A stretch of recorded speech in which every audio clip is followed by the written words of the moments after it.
Baik, selamat pagi Bu Sintami.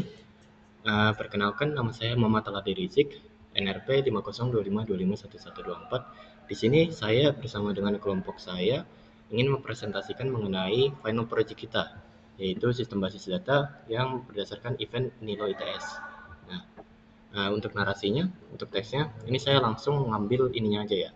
Langsung saya ambil entitas dan atribut beserta dengan kardinalitasnya aja. Jadi yang pertama, entitas inti. Entitas intinya itu kita ada sub event. Sub event ini memiliki atribut berupa namanya, tempat pelaksanaannya, waktu. Nah, waktu ini bakal dipisah lagi jadi waktu mulai dan waktu selesai. Habis itu ada jenisnya dan ada alokasi budgetnya. Selanjutnya, dari sub event itu, ini bakal berhubungan dengan entitas sponsor. Sponsor ini memiliki atribut nama, jumlah dana, jenis iklan, email, dan kontak person.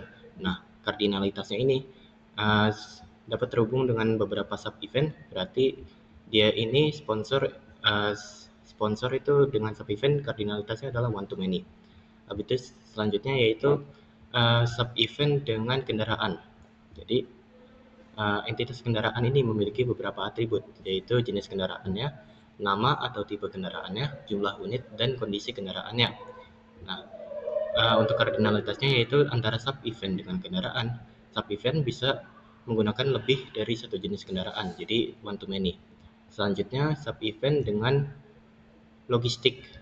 Nah, logistik ini sendiri memiliki atribut berupa nama, kuantitas, ID, serta jenis barang yang digunakan. Nah, untuk kardinalitasnya itu sendiri yaitu sorry. Jadi logistik ini bakal berhubungan lagi dengan supplier. Nah, supplier ini memiliki atribut berupa ID, nama, email, alamat, dan kontak person. Nah, setelah itu sub event juga bakal berhubungan dengan entitas divisi. Divisi ini memiliki atribut berupa nama serta deskripsi tugasnya itu. Nah, divisi ini kemudian bakal berhubungan lagi dengan sejumlah stafnya sebagai anggota kepanitiaannya. Nah, staf ini memiliki atribut berupa NRP, nama, departemen, role, email, dan nomor telepon. Kemudian untuk keperluan administratif, setiap stafnya ini juga memiliki suatu berkas pendaftaran. Nah, berkas pendaftaran ini memiliki atribut berupa URL CV, waktu upload, URL KTM, serta status verifikasi. Setiap staf memiliki suatu berkas yang menjadi identitas administratifnya selama proses kepanitiaan. Jadi antara staf dengan berkas itu memiliki hubungan one to one. Nah, kemudian untuk ERD-nya seperti ini. Jadi langsung aja seperti yang sudah saya jelaskan sebelumnya, itu seperti ini. Mungkin saya tambahkan aja. Antara staf dengan berkas pendaftaran itu memiliki entitas lemah. Kenapa kok seperti itu? Karena tanpa adanya staf, maka tidak bakal adanya berkas pendaftaran. Jadi bisa dibilang bahwa berkas pendaftaran adalah entitas lemah dari staf. Nah, kemudian saya juga mau menjelaskan ini. Jadi dari sub event itu kan ada atribut waktu. Nah, atribut waktu ini bisa dipisah lagi jadi waktu mulai dan waktu selesai. Seperti itu.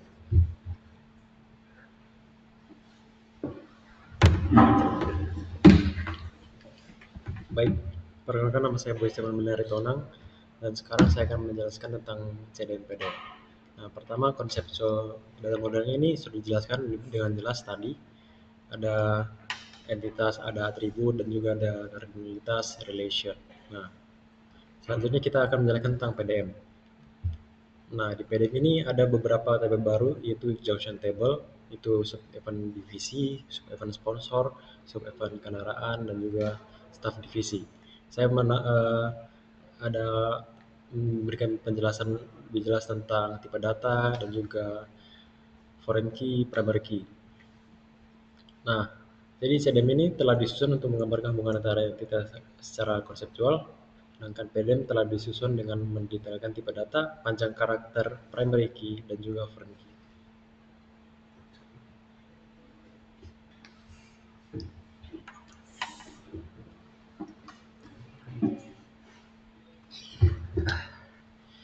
Baik, perkenalkan nama saya Igede Madadi Putranyana dengan NRP 5025251153.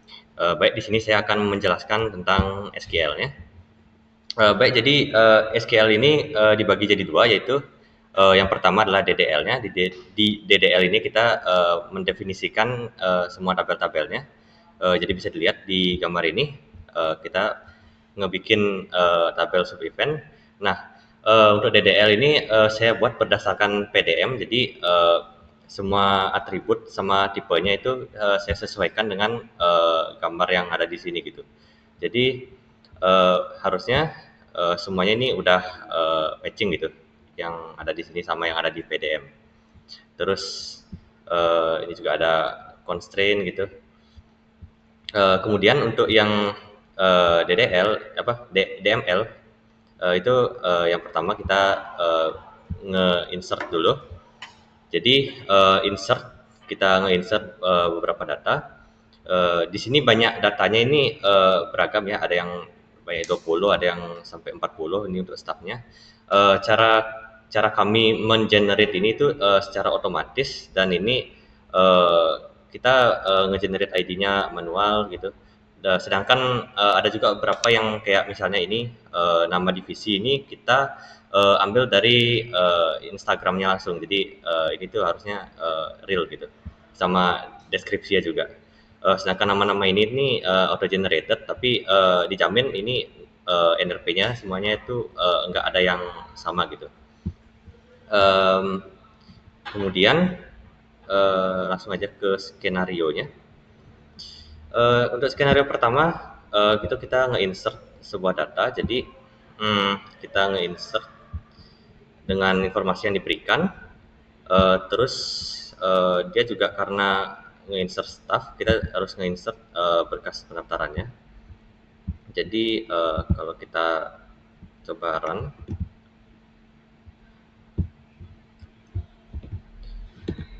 dia wait, belum di run gini ya. Ya, dia salah bro.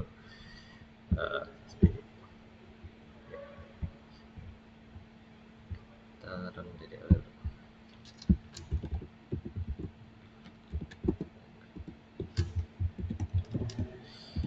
Oke, semuanya udah dibikin, terus kita run ini sekarang. Oke, dia udah nge-insert staff yang gini. Ya, kita belum nge-insert yang ini juga ya. Jadi kita insert coba. Jadi kalau kita run, ini udah berhasil insertnya. Kemudian yang nomor 2 kita disuruh oh ya, ini tadi status verifikasinya masih pending ya. Jadi sekarang dia udah diverifikasi, dan kita disuruh buat masukin dia ke dalam divisinya dan ngejadiin statusnya valid. Jadi kita run, harusnya dia udah valid gitu. Jadi gitu. Dan yang soal ketiga kita disuruh menghitung banyaknya staff. Jadi sintaksnya gampang aja. Kita nge-select terus pakai fungsi agregat count, pakai alias banyak staff dari staff. Kita run, dia lihat tadi kan banyak staffnya 40, ditambah satu yang baru jadi 41. Kemudian ini nambah semua sponsor yang mensponsori exhibition. Dia caranya tinggal pakai join, terus kita cek kalau misalnya sub eventnya itu ID yang exhibition, terus kita ngegroup by begitu. Wait, ini harus di sini. Select sponsor, salah, ini harus masukkan di sini. Ya, harus itu salah gini, salah masukin. Ini harusnya nggak ada. Ini terus menghitung jumlah dana, ini sama pakai fungsi agregat juga. Jadi sum jumlah dana dari sub event sponsor itu, jadi ini adalah totalnya. Kemudian cari semua divisi yang ada nabilanya. Ini kita pakai subquery. Jadi kalau dia kita match staf nama sama Nabila ini dan divisinya gitu. Jadi kalau kita run sintaks apa ini from divisi divisi yo ini tuh.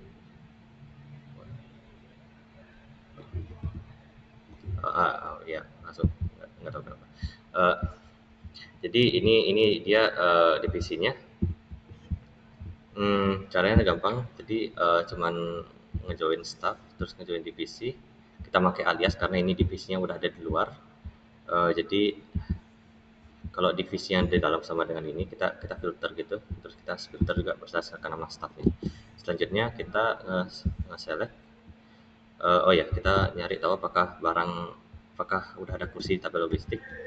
Kita cuma tinggal select fungsi exist ini aja gitu, nggak usah ada gini, jadi bakal true gitu. Oke. Terus cari semua staff yang terdaftar di divisi dengan paling sedikit 3 staff. Dia tinggal dimasukin dan kenapa ini? Salah, belum satu tanda kurungnya, sorry. Ini ya. Jadi kita pakai subquery dalam subquery. Jadi kita select dulu yang volunteer. Terus kalau misalnya dia ada sebuah staff divisi yang dia divisinya itu count staffnya itu lebih dari sama dengan 3, jadi kita cek gitu kalau misalnya staff divisinya itu matching sama salah satu menggunakan any gitu. Oke. Harusnya itu. Dan ini nomor 9 itu cari semua kendaraan yang mereknya Honda. Jadi kita cuma pakai pattern matching aja.